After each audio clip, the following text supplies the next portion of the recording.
Hey, everybody, and welcome to another episode of the Couch Warrior podcast. As always, I'm your host, Mike, and today I'm here with Tom Pooch. Tom, how are you doing, man? I'm doing great, Mike. Thanks for having me on. Really appreciate it. Yeah, thanks for coming on. Thanks for taking the time. So, I like to start all my interviews the same way. I like to go to the beginning, kind of just ask how you got into MMA. Is it something you were into like real young? Is it something that came to you later? I've wrestled my whole life. You know, According to my opponent, it's different. He has a lifetime of grappling, but so do I. Um, yeah, I've wrestled my whole life. When I was about 10 or 12 years old, I saw my first UFC fight, and I was just in love with it because it was a rerun, matter of fact, of GSP versus Matt Serra the second time. I'll never forget it. And if you watch that fight, you saw a double leg and then an ass whooping. So I was like, yo, that's like wrestling with punches. I want to do that. And I followed the sport ever since then. Watched all the pay-per-views. Played the video games as a kid. Still play them now to this day. I'm dirty, by the way. If anybody wants to get beat up virtually, I could do that too. Um, and yeah, then you know, uh, when I graduated high school, because I was 18 years old, I was my own man. I took my money and I dumped it into an MMA gym, and I started training and never looked back. Now I'm 26 and I'm ready to capture my first professional title next week. Hell yeah. What weight class were you at when you were wrestling? I bounced around. I was always a lighter guy. My senior year, I actually wrestled 132, so pretty Okay. close to this fight weight. Nice. I was at 125 when I was wrestling, 120 and 125. Yeah, 120 was my junior year. Gotcha. You mentioned your first gym. Were you at the same gym you're at now, or did you switch later on? No, I started out with a guy named Rick Baraney. Um, we trained over in Lindenhurst, first at his spot, and then he brought me over to another spot, ITC, with the coach Mike Andrillo. It was a great start, and Ricky, he's a great guy. He always looked out for me. He gave me a lot of attention, and he really helped mold me into the mindset that I have today. Going into fights, going into training, just training hard, never quitting, never giving up, and just giving it 110% every day. And he actually, back in the day, like way back in the day, before Ryan LaFleur got with Keith Trimble and Henry Hooft and stuff like that. He actually trained Ryan along with Ally Quinta. So when the time came where I was kind of outgrowing the nest a little bit, Ricky brought me over to Ryan's gym, Long Island MMA, back in 2017, 2018. And yeah, he dropped me off there. He gave me a good word. He said, yo, this kid's going to be something one day. Like, give him some attention. So I didn't fall into the cracks there right away. And ever since then, man, haven't looked back. I'm extremely happy with where I'm at that gym. It's the best gym on Long Island, easily best gym in the region. Right here, we're repping the hat. Um, the coaching staff there, Ryan, Greg DePasquale, Brian Michelino.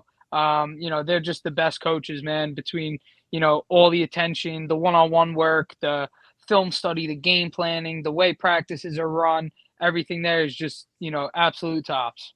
Who are some of your main training partners over there? We got a very solid group of regional MMA fighters, pro guys. Um, you know, John Caldone, Ashika Jim, John O'Day, Adam Livingston, Chris Gorelia, Andrew Stock. Um, I don't want to forget anybody this time. I always do that. It's somebody every time, but I think I got them. I think I got them all. Um, yeah, and then we got a couple pro kickboxers in the gym. We got a good group of amateur guys. Um, so yeah, there's just a plethora of training partners there. Always solid sparring rounds, always solid drilling rounds.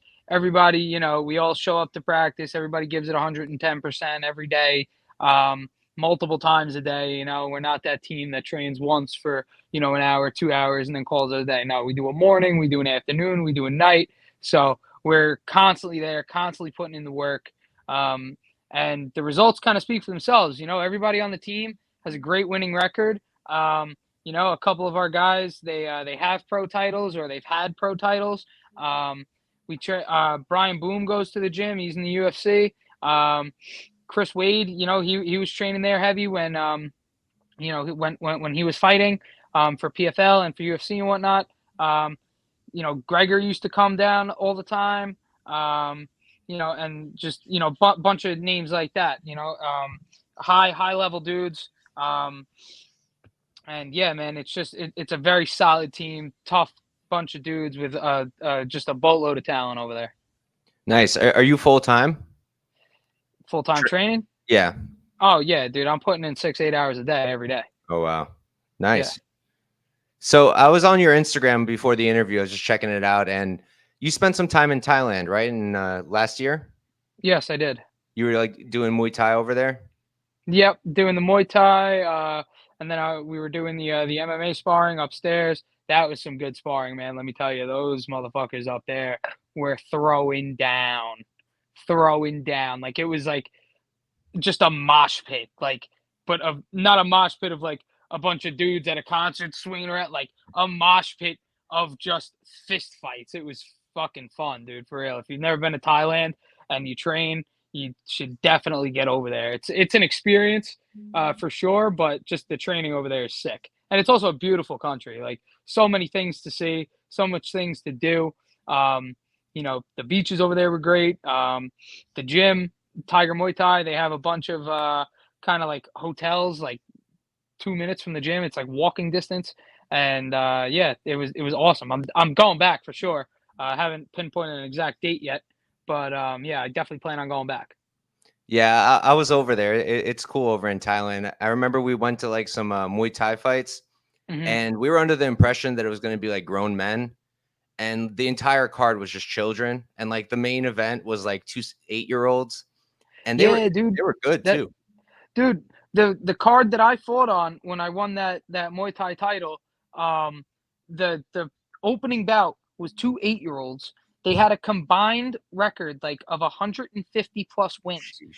and fuck my fight, fuck Adam's fight, fuck any fight that was on the card. Those 2 8-year-olds were the fight of the night.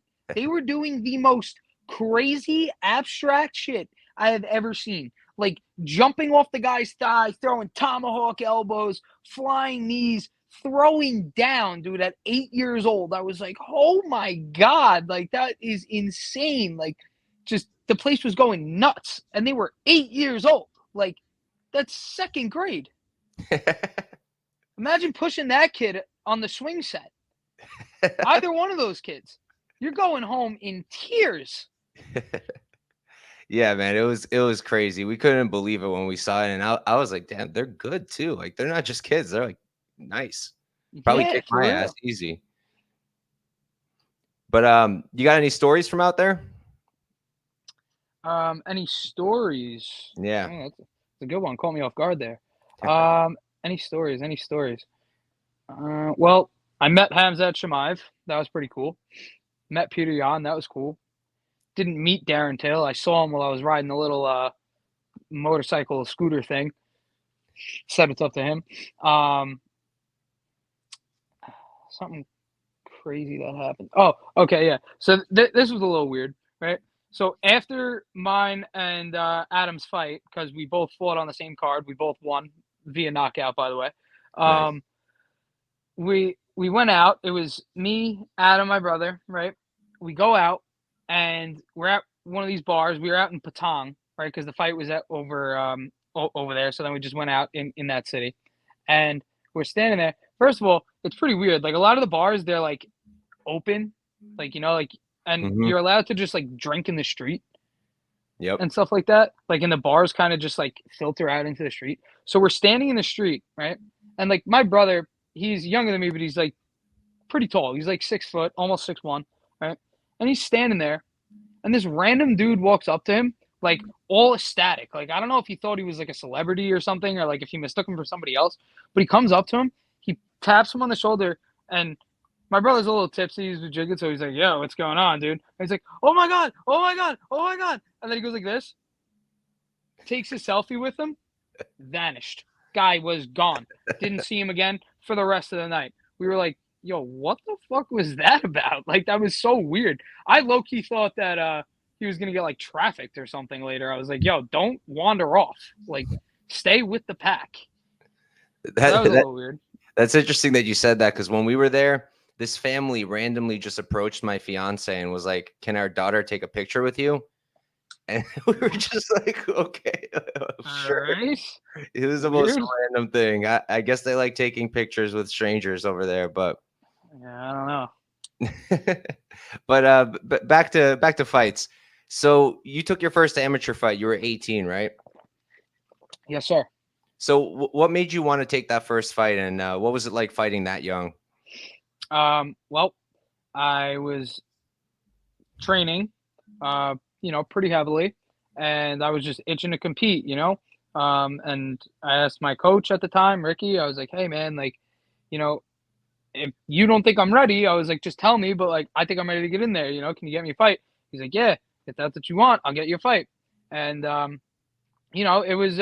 it was pretty cool. It was the first time I ever did a sanctioned fight like that. I was the first fight on the card. Actually drove myself to the card because they were like, I never did did anything like that before outside of like wrestling tournaments and stuff like that. So like all the fighters have to get here at 2 p.m. Card started at like fucking 7, right? So I was like, okay, that's a little overkill, but whatever. My first fight, I'm gonna follow the rules. Like, I don't know what's going on. I don't want them to be like, nope, you were late. Your bout's canceled. Whatever. Maybe there was like a pre-fight check or whatever. You had to sign some stuff. I had no idea. I was going in blind. So I drove myself there. I get there, and the place is locked. Nobody's there. Nothing. Right. I'm hanging out for like 90 minutes. Dolly, in Queens. It was at Laboom nightclub. Right.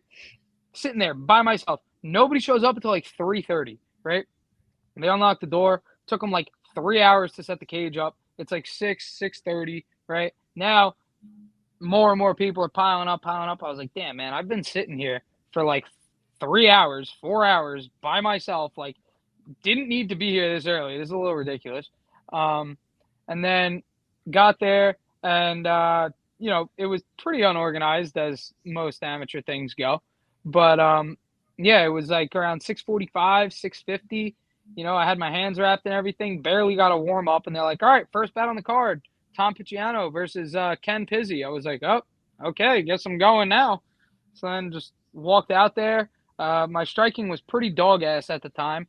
So I was just like, all right, been wrestling since, I was in first grade, second grade. So we're going to just wrestle our way through this. And I went out there, threw a couple leg kicks, threw a couple haymakers, was just shooting, taking them down. Um, Funny enough, my dad actually has it on video. The first round, I have the kid flattened out, hooks in, he's on his belly, and I have a rear naked choke in, and the kid Brazilian tapped me. He tapped, and then I'm used to like training, like once you feel a tap, okay, let go. So I start to let go. I'm like, yo, no way. I just won my first fight, first round submission, and the ref didn't call the fight. So then I was still on top of him, but I was like, oh man, what the fuck? Like he tapped, and he was like, nope, you didn't tap, and I was like, you definitely tapped. Like, and I'm talking to the ref as I have hooks in, and this kid's trying to like work up. My coach is screaming at me. He's like, "Stay focused, keep fighting. It's not over. It's not over." And I was just like, "Oh man, all right, whatever." And then I ended up winning that fight, unanimous decision. Nice. And you went pro relatively recently, 2 years ago, right? Yeah, 2022 in March. Nice. So could you talk a little bit about like what goes into that decision to go from amateur to pro? Well, I had a decent amount of fights. It was like 7 or 8 amateur fights. I was training, would take a fight, get a little hurt because I was always going super hard. Like I didn't know really when to like stop sparring at that time or like dial it back a little bit. Like like back then, like because we spar hard on Saturdays and hard on Tuesdays at the gym. Like back then, tomorrow or no, tomorrow's Friday. So Saturday, I would have sparred hard like a week out from the fight and just like doing dumb, like naive stuff like that. So like I got hurt a little bit. So that, kind of prolonged that. But, it gave me time to get better and better and better in between fights. Like if you watch each one of my fights, you could see like the progression. Like, okay, here he did this, and then here he got better at this, and then here he got way better at this, and now he does this and this and this. And it's kind of been happening over the course of my career. But back to your question, I got had like 3 or 4 wins in a row under my gym, and then after I defended my amateur title, Ryan just texted me. He's like, "Hey, next fight you're going pro, bro." And I was like, "Okay, let's do it." And then, no, that was after COVID. So then, yeah, it took a little bit to get a pro fight, and then I ended up getting injured, so then I had to miss that one. And then I tried to hop on the next card, couldn't get an opponent, and then we finally strung it together. March of 2022, had to fly all the way down to Florida for it. And I actually went through a couple of opponents, 2, 3 maybe. The kid stepped up on like 2 weeks' notice. Nice. And then, do you tend to get nervous before your fights at all? Nah, man. Like you get the butterflies, you get like adrenaline and stuff, but like nervous, like being like, oh man, like I'm nervous. This is a fight. Like, nah, dude, that shit's for the birds. So how about now that you're going into your first pro title fight? Is there any additional nerves there, or you feel good about it? There's no pressure on me, man. I'm still relatively young. I'm 26. I got a pretty good record. I'm 5-2. All the pressure's on him. He's been knocking on the UFC's door for the last couple of years, and they haven't answered. They haven't picked up the phone. It doesn't seem like they want him because he's boring. He's literally a snooze fest. All he tries to do is just grapple and hug you. He doesn't do no damage, really. Like when he fought for Dobbs, whatever, he gave him a nice little hematoma, but that kid looked like he never took a wrestling or grappling class in his life.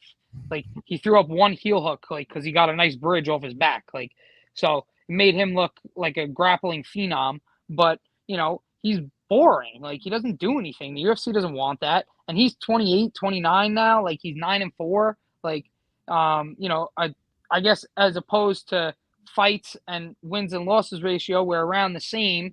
But he's 3 years older than me. Like he's running out of time to get there. Dana says it all the time. I'm not looking for 30 some old, contenders, this and that. So all the pressure's on him. He's got the belt at 25. He's got a belt over in some other fugazi ass promotion.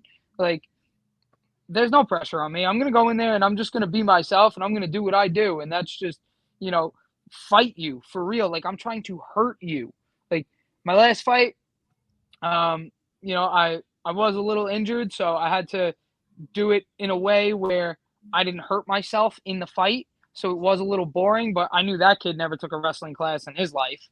I saw the stuff that he was doing. His strength and conditioning program was at his freaking apartment complex. He was doing buddy carries with a little kid on his back up the stairs. I was like, oh my God, this kid is just something else. So I knew there was an easy path to victory there. So it was a little boring, but you watch any of my other fights, man, I'm in your face the whole time. I'm throwing down. I'm trying to hurt you. I'm trying to, get the finish at all times. And that's what I plan on doing, next week. I'm going to be in his face all night long.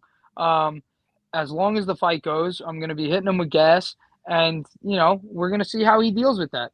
He says, he says I'm going to be surprised when I feel him and, when he grabs me and this and that. Like, bro, I used to fight at 170 pounds. Like, I've studied his film more than I have studied anything in my entire life, because just because I'm not nervous and just because I'm confident doesn't mean I don't do my due diligence. Like, I've done my homework on Carlos. There's nothing that he is going to do in there that's going to surprise me, like, at all. I know what he's going to do.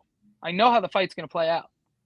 I'm going to win. I'm going to get my hand raised. I'm walking out of Boston. The belt is coming back to Long Island.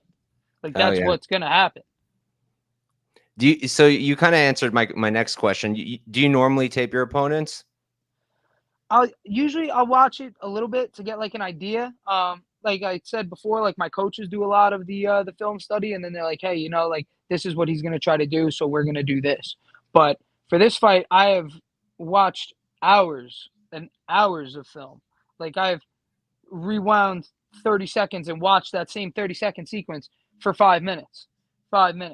5 minutes just watching it over and over and over and over again. Like I I know this kid like the back of my hand. For real. Like there's nothing that he is going to do to me on Friday or next Friday rather. There's nothing that he's going to do that is going to surprise me. Hell yeah, man. Sounds like you got this one. I think you got it. But 100%. is the goal Dana White's Contender Series / UFC, or are you open to like another promotion possibly? I mean, of course I want to get to the UFC. I set out, I don't set out to just to do something. I set out to be the best. Like when I'm all said and done, I want to be talked about. Like when I'm retired, I don't want to be a guy that was just in the UFC. I want to be talked about. Like like a Max or a Justin or a Poirier or a Volk or somebody like that. Like I want people to be bored and go on YouTube and look up Tom Pooch, highlight tapes, like, and just see madness in just over and over again. Like I just want bangers. That's what I want. I want people to see that I'm fighting and make plans for that. Like cancel what they're doing. Be like, nope, I gotta watch this fight. Like I'll do it after. Like, it's just that's what I want out of this sport. I want to be remembered. That's awesome. So that's pretty much all I got. I got one last question. Could you talk about your nickname real quick? Pooch? So my nickname dates back to middle school. It's funny because my gym teacher just butchered my last name, and he was like Pooch, Tom Picciano, Tom Pooch, whatever. And then I was like, I guess that's me. I don't know. And then it kind of stuck. And then like when I was kept going on wrestling, and I was just being a knucklehead, getting into fights outside and this and that. They were like, yo, he's like a dog. Like that nickname suits him. And then that kind of just turned into my name almost, man. Like I've met people before, then like, they have been introduced to me as, oh yeah, that's Pooch, that's Tom Pooch. And they thought that was my actual last name. And then, my first couple of fights, I didn't have a nickname. I was like trying to think of something, and everything sounded so corny. And then I was like, yo, I already have a nickname. Like he's like Tom Pooch is almost like my alter ego, man. Like it's just like when he steps in there, like it's bad news. Like it's really just bad news. Like he's a menace. I love it, man. But all right, that's all I got for you, Tom. Thanks for coming on. Before we hop out, if you want to, plug anything, your socials or anything at all, the floor is yours. Instagram and TikTok at Tom Pooch MMA. Give me a follow, share my stuff, like my stuff. TikTok, I usually post some good macro-friendly recipes and stuff like that, and like some food reviews. Instagram, it's really more just about training and my life and whatever. It's mainly training. Sometimes I'll post a little, like what I'm doing outside of training. But training is really my life, so I kind of kill two birds with one stone there. Hell yeah. But all right, Tom, thanks for coming on, man. And good luck with your fight next week. Mike, I appreciate you having me on, man.